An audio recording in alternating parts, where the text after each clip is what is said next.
नमस्कार दोस्तों, स्वागत है आपका अपने चैनल मानस सर में। और जो हम लोग डिस्कस कर रहे थे भारत का संवैधानिक विकास, उसको आगे बढ़ाते हैं। उसके कुछ क्वेश्चन हम लोगों ने जो इम्पोर्टेंट थे वो डिस्कस किए थे, आज उसे आगे देखते हैं। तो इसमें अगला सवाल आता है कि निम्नलिखित में से कौन सा एक भारत शासन अधिनियम 1935 में स्वीकार किया हुआ महत्वपूर्ण और स्थायी अवयव नहीं है, ये ध्यान रखेंगे। तो देश के लिए लिखित संविधान, विधानमंडल के लिए निर्वाचित एवं जवाबदेह प्रतिनिधि, एक संघ की योजना पर विचार, विधानमंडल के लिए सरकारी सदस्यों को समवाचित मीन्स नॉमिनेट किया जाना। ठीक है, तो इसमें से क्या जो भारत शासन अधिनियम 1935 था, कौन सा इसमें से ऐसा पॉइंट है जो उसमें नहीं था? ठीक है, तो इसके लिए जो इम्पोर्टेंट पॉइंट है वो है देश के लिए लिखित संविधान। ये 1935 के शासन के अधिनियम में, भारत शासन अधिनियम 1935 में ये पॉइंट नहीं था, ये बिंदु नहीं था, ये अवयव नहीं था। ठीक है, तो देश के लिखित संविधान। अगला सवाल, भारत का संविधान पूर्ण रूप से कब तैयार हुआ? ठीक है, तो 26 जनवरी 1950 को तो लागू हुआ था। 26 नवंबर 1949 को संविधान सभा ने इसे अंगीकृत किया था।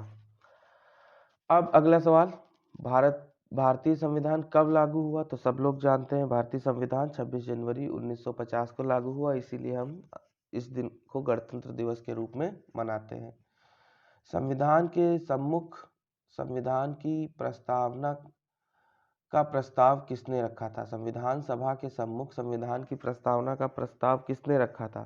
तो संविधान सभा की प्रस्तावना का प्रस्ताव पंडित जवाहरलाल नेहरू जी ने रखा था।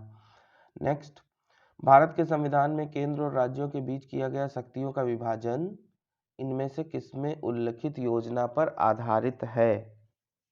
ठीक है, तो देखिए, मार्ले मिंटो सुधार 1909, इसमें क्या किया गया था? निर्वाचन कर दिया गया था हिंदू मुस्लिम का अलग अलग। मॉन्टेग्यू चेम्सफोर्ड अधिनियम, इसी की वजह से जलियांवाला बाग कांड हुआ था। भारत सरकार अधिनियम 1935, भारतीय स्वतंत्रता अधिनियम 1947।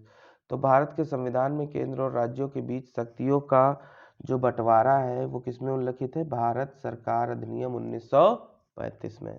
ठीक है, किस वर्ष संसद ने भारतीय संविधान अपनाया था? किस वर्ष संसद ने भारतीय संविधान अपनाया था? तो सब लोग जानते हैं 26 जनवरी 1950 को ये लागू हुआ। 26 नवंबर 1949 को संविधान सभा द्वारा अपनाया गया था। अगर इसमें ये लिखा होता कि किस वर्ष संविधान सभा ने भारतीय संविधान को अपनाया, तो 26 नवंबर 1949 सही होता। वो 1949 का ऑप्शन नहीं दिया है, तो 1950 सही होगा। अगला सवाल, 1946 के चुनाव के पश्चात मुस्लिम लीग ने किस प्रांत में अपनी सरकार बनाई? ठीक है, तो मैंने ये सवाल डिस्कस भी किया था कि किस प्रांत में भारतीय कांग्रेस को सपोर्ट या समर्थन नहीं मिला था, तो वो था बंगाल। ठीक है, तो मुस्लिम लीग ने किस प्रांत में अपनी सरकार बनाई थी? तो वो हो गया बंगाल। ठीक है, निम्नलिखित में से किसने सुझाव दिया था कि भारत की स्वतंत्रता के बाद राष्ट्रीय कांग्रेस को एक राजनीतिक दल के रूप में भंग कर देना चाहिए? तो ये तो सब लोग जानते हैं, ये किसने कहा था? ये महात्मा गांधी जी ने कहा था कि भारत की स्वतंत्रता के बाद कि ये जो भारतीय राष्ट्रीय कांग्रेस एक राजनीतिक दल के रूप में इसे भंग कर देना चाहिए, इसे डिस्पर्स कर देना चाहिए। अगला सवाल देखिए, निम्नलिखित सॉरी हाँ, निम्नलिखित कथनों पर विचार कीजिए। तृतीय गोलमेज सम्मेलन के विचार विमर्श की परिणति भारत सरकार अधिनियम 1935 के पारित होने के रूप में हुई, पहला। दूसरा, भारत सरकार अधिनियम 1935 ने ब्रिटिश भारत के सूबों और भारतीय रियासतों के एक संघ पर आधारित ऑल इंडिया फेडरेशन का गठन या उपबंध किया। तो उपर्युक्त कथनों में से कौन सा कथन सत्य है? तो तृतीय गोलमेज सम्मेलन के विचार विमर्श की परिणति भारत सरकार अधिनियम, बिल्कुल सही बात है ये। भारत सरकार अधिनियम 1935 ने ब्रिटिश भारत के सूबों और भारतीय रियासतों के एक संघ पर आधारित ऑल इंडिया फेडरेशन के गठन का उपबंध किया, ये भी सही है। तो दोनों ही सही है। ठीक है, आगे आइए।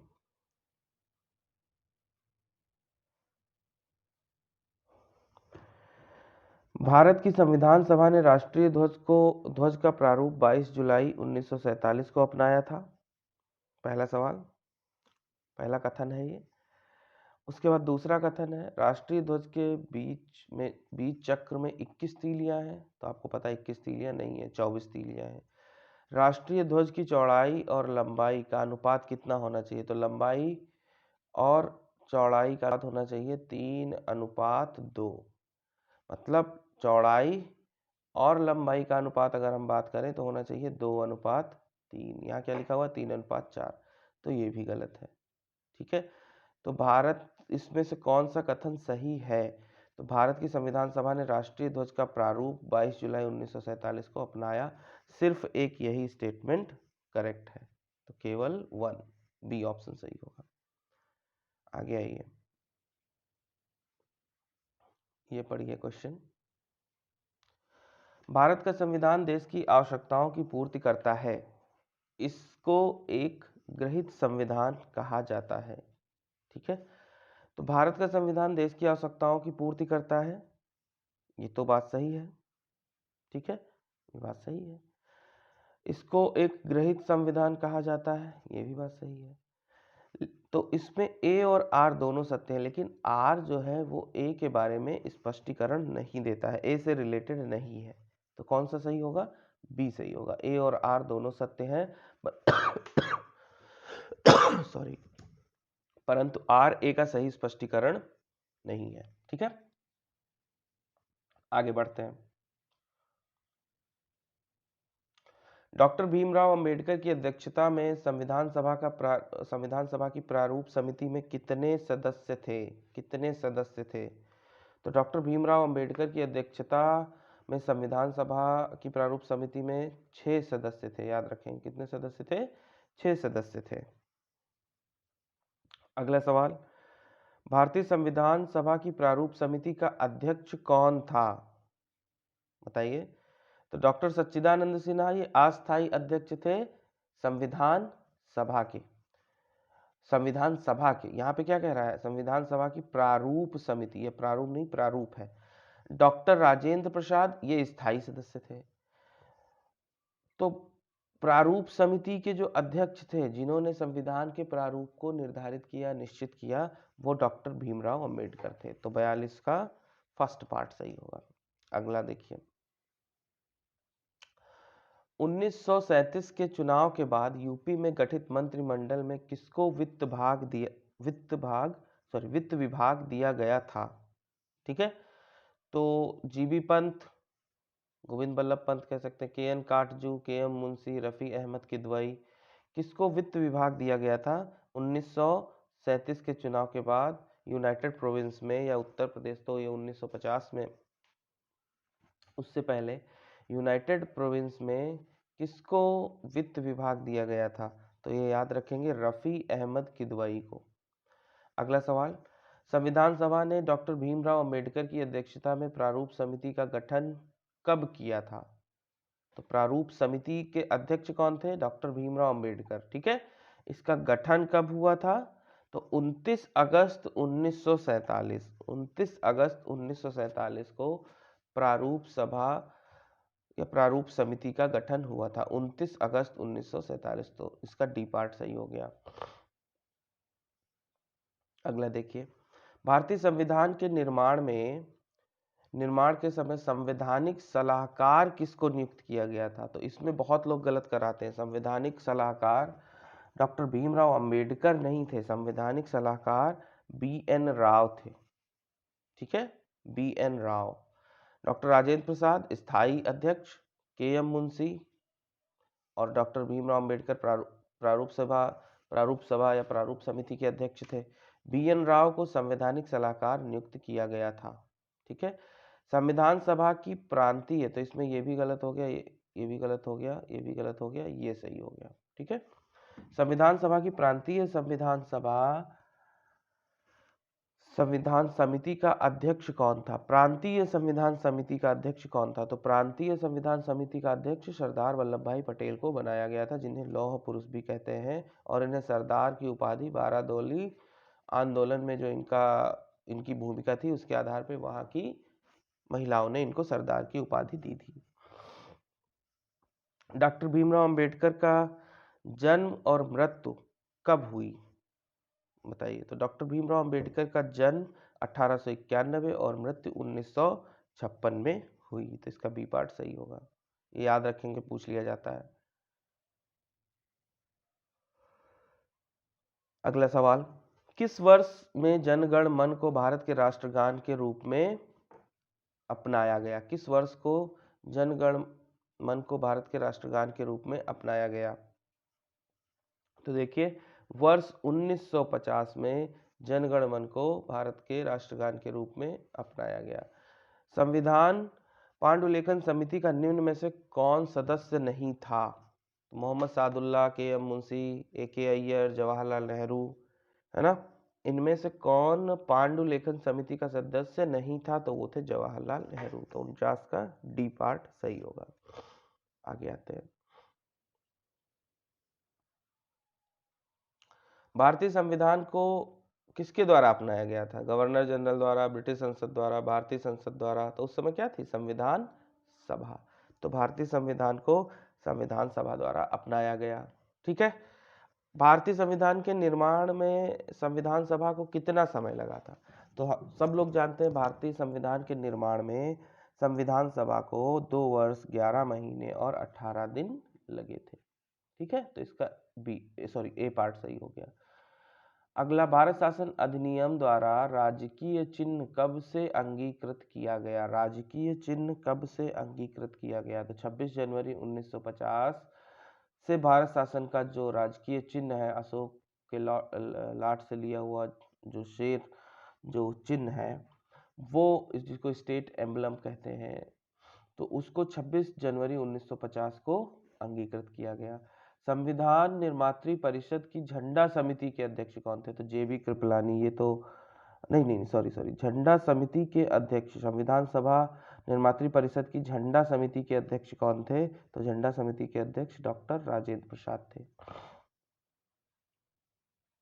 भारत को संविधान देने का प्रस्ताव संविधान सभा द्वारा पारित किया गया। भारत को संविधान देने का प्रस्ताव संविधान सभा द्वारा कब पारित किया गया, बताइए। तो भारत को संविधान देने का प्रस्ताव संविधान सभा द्वारा 22 जनवरी 1947 को पारित किया गया। भारत की स्वतंत्रता के समय इंग्लैंड में किस सरकार की पार्टी थी? तो भारत की स्वतंत्रता के समय इंग्लैंड में लेबर पार्टी थी। ठीक है। भारतीय संविधान सभा की पहली बैठक कब हुई थी? तो भारतीय संविधान सभा की पहली बैठक कब हुई थी, बताइए। तो भारतीय संविधान सभा की पहली बैठक 9 दिसंबर 1946 को हुई थी, जिसमें अध्यक्षता किसने की थी? डॉक्टर सच्चिदानंद सिन्हा ने। और 11 दिसंबर 1946 को डॉक्टर राजेंद्र प्रसाद को परमानेंट या स्थायी अध्यक्ष बनाया गया था। अगला देखिए, डॉक्टर भीमराव अंबेडकर का संविधान सभा में निर्वाचन किस प्रेसिडेंसी से हुआ था? तो ये बहुत इंपॉर्टेंट है। डॉक्टर भीमराव अंबेडकर का संविधान सभा में निर्वाचन मुंबई प्रेसिडेंसी से हुआ था। ठीक है। संविधान सभा में निर्वाचन मुंबई प्रेसिडेंसी से हुआ था। ये देखिए, निम्नलिखित अधिनियमों में से किस अधिनियम के फलस्वरूप बर्मा भारत से अलग हुआ? तो ये तो बहुत इंपॉर्टेंट है। Government of India act 1935, government of India act 1935 के तहत बर्मा भारत से, जिसे हम आज म्यांमार के रूप में जानते हैं, बर्मा भारत से अलग हुआ था। ठीक है। तो 58 का कौन सा पार्ट सही होगा? सी सही होगा। आगे आइए, भारत की संविधान सभा ने, ये सवाल बहुत पूछा गया है, भारत की संविधान सभा ने राष्ट्रीय ध्वज को सर्वप्रथम कब स्वीकार किया? ठीक है। तो भारत की संविधान सभा ने राष्ट्रीय ध्वज को 22 जुलाई 1947 को स्वीकार किया। संविधान सभा में उद्देश्य प्रस्ताव, तो आप सबको पता है उद्देश्य प्रस्ताव पंडित जवाहरलाल नेहरू द्वारा प्रस्तुत किया गया था। भारतीय संविधान को 26 नवंबर 1949 को किसके द्वारा अधिनियमित किया गया? तो संविधान सभा द्वारा अधिनियमित किया गया था। तो संविधान सभा। निम्नलिखित में से कौन अगस्त 1946 में गठित प्रथम अंतरिम राष्ट्रीय सरकार का सदस्य नहीं था? ठीक है। तो सी राजगोपालचारी थे, डॉक्टर राजेंद्र प्रसाद भी थे, डॉक्टर जगजीवन राम भी थे। कौन नहीं था? तो बचा कौन? Doctor S Radhakrishnan, Sarvepalli Radhakrishnan. जो राष्ट्रीय सरकार गठित हुई थी 1946 में, प्रथम अंतरिम राष्ट्रीय सरकार के सदस्य नहीं थे। तो ये वाला पोर्शन सही हो गया, ये वाला ऑप्शन सही हो गया 62 का सी। ठीक है। निम्नलिखित में से किस अधिनियम द्वारा भारत में संघीय न्यायालय की स्थापना हुई? बताइए। तो आपको पता है कि 17 मैंने लास्ट डिस्कस भी किया था कि किस अधिनियम द्वारा भारत सरकार में सर्वोच्च न्यायालय की स्थापना हुई। तो रेगुलेटिंग एक्ट 1773 है ना, ये वाला मैंने क्वेश्चन डिस्कस किया था। तो इसमें ऐसा कुछ दिया नहीं है, तो ना ही ये सही है। 1909 में मिंटे बार्लो पार्लियामेंटो सुधार चैम्सफोर्ड ड्यू, तो ये गलत है तीनों। कौन सा सही है? डी, उपर्युक्त में से कोई सा भी नहीं। ठीक। संविधान सभा के संवैधानिक सलाहकार कौन थे? अभी मैंने बताया आपको, संविधान सभा के संवैधानिक सलाहकार BN राव थे, ये याद रखेंगे। प्रारूप समिति के अध्यक्ष डॉक्टर भीमराव अंबेडकर थे, संवैधानिक सलाहकार BN राव थे। भारत में स्वतंत्रता के पश्चात प्रथम मंत्रिमंडल का कानून मंत्री कौन था? बताइए। प्रथम मंत्रिमंडल का कानून मंत्री किसको बनाया गया था? डॉक्टर भीमराव अंबेडकर को। अगला देखिए, निम्नलिखित में से कौन संविधान प्रारूप समिति के सदस्य थे? कौन सदस्य था? बताइए। N गोपालास्वामी, जवाहरलाल नेहरू, अल्लादी कृष्ण स्वामी अय्यर, सरदार पटेल। तो जवाहरलाल नेहरू जी उद्देश्य प्रस्ताव पारित किए थे, ये नहीं थे। सरदार पटेल को प्रांतीय देखभाल के लिए मतलब उनको ये जिम्मेदारी दी गई थी। N गोपालास्वामी और अल्लादी कृष्ण स्वामी अय्यर ये संविधान प्रारूप समिति के अध्यक्षता में ये सदस्य थे। मतलब भीमराव अंबेडकर की जो 6 सदस्यों की मैंने बताया, जो उन्होंने जो 6 सदस्यों की एक समिति बनाई थी, है ना, तो उनमें से ये दोनों लोग थे, एन गोपालास्वामी एंड अल्लादी कृष्ण स्वामी अय्यर। तो 66 का सी सही हो गया। ठीक है, आगे आइए। ये बहुत इंपॉर्टेंट सवाल है कि किसने कहा था संविधान सभा कांग्रेस थी और कांग्रेस भारत? ठीक है, किसने कहा था संविधान सभा कांग्रेस थी और कांग्रेस भारत? तो ये ऑस्टिन ने कहा था। ठीक है, याद रखेंगे। भारतीय इतिहास के संदर्भ में प्रांतों में संविधान सभा के सदस्य कौन लोग थे? ठीक है, प्रांतों में संविधान सभा के सदस्य कौन थे? उन प्रांतों के द्वारा सीधे निर्वाचित हुए थे, पहला ऑप्शन। भारतीय राष्ट्रीय कांग्रेस तथा मुस्लिम लीग द्वारा नामित हुए थे, दूसरा ऑप्शन। प्रांतीय विधानसभाओं द्वारा निर्वाचित हुए थे, सरकार द्वारा संवैधानिक मामलों में उनकी विशेषज्ञता के लिए चुने गए थे। तो अगर आप देखो तो प्रांतीय विधानसभाओं के जो सदस्य निर्वाचित होकर आए थे, उन्हीं में से संविधान सभा के सदस्यों को चुना गया था।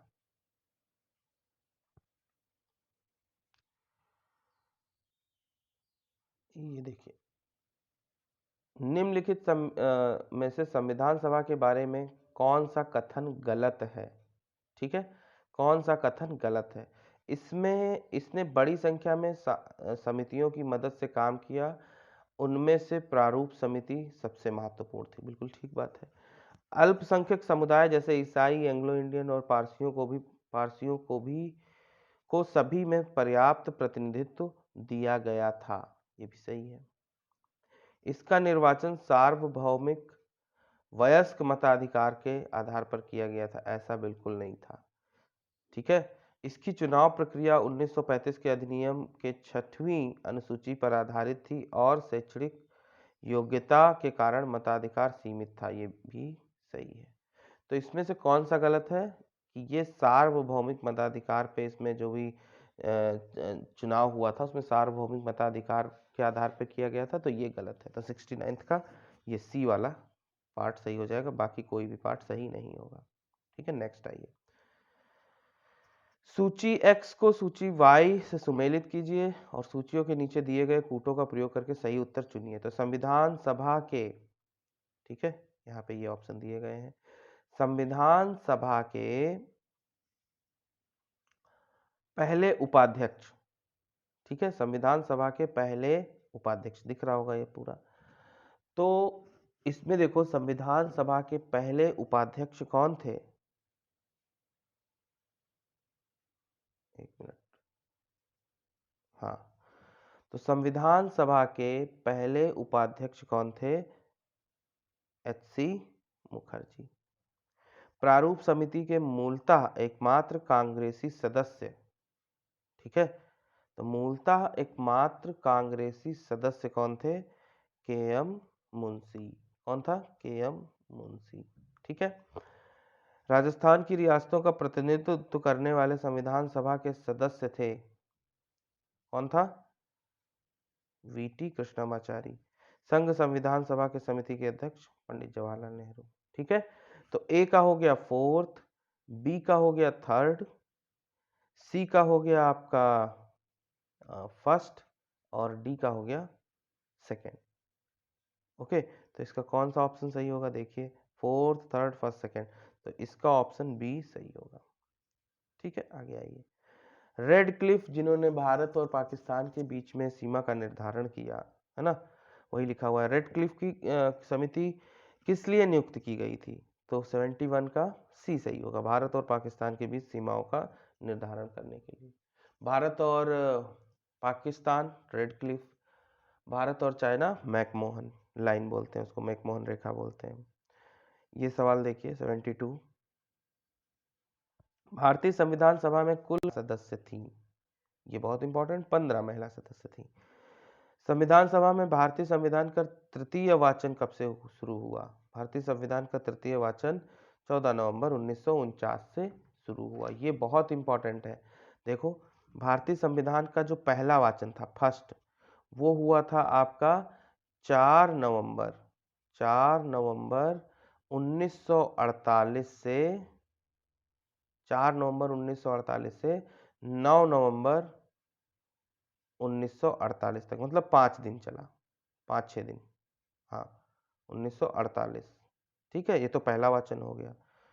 दूसरे वाचन की बात करें, अगर सेकंड वाचन की बात करें, ये बहुत इंपॉर्टेंट है, दोनों नोट कर लेना कि कब कौन सा वाचन हुआ। तो दूसरा वाचन 15 नवंबर फिर से शुरू हुआ, 9 नवंबर के बाद 15 नवंबर 1948 से लेकर 17 अक्टूबर 1949 तक, लगभग 1 साल चला, ठीक है। तीसरे वाचन की अगर हम बात करें तो तीसरा वाचन 14 से लेके 26 नवंबर 1949 तक चला। तो सबसे बड़ा वाचन दूसरा वाचन ही था, ठीक है, सबसे बड़ा जो वाचन था दूसरा वाचन ही था। तो उसने पूछा है इसमें कि संविधान सभा का तृतीय वाचन, तो 14 से लेकर 26 नवंबर है, तो 14 नवंबर यहाँ पे दिया हुआ है, 14 नवंबर 1949, तो फर्स्ट ऑप्शन सही होगा, ठीक है, फर्स्ट ऑप्शन सही होगा। आगे आइए।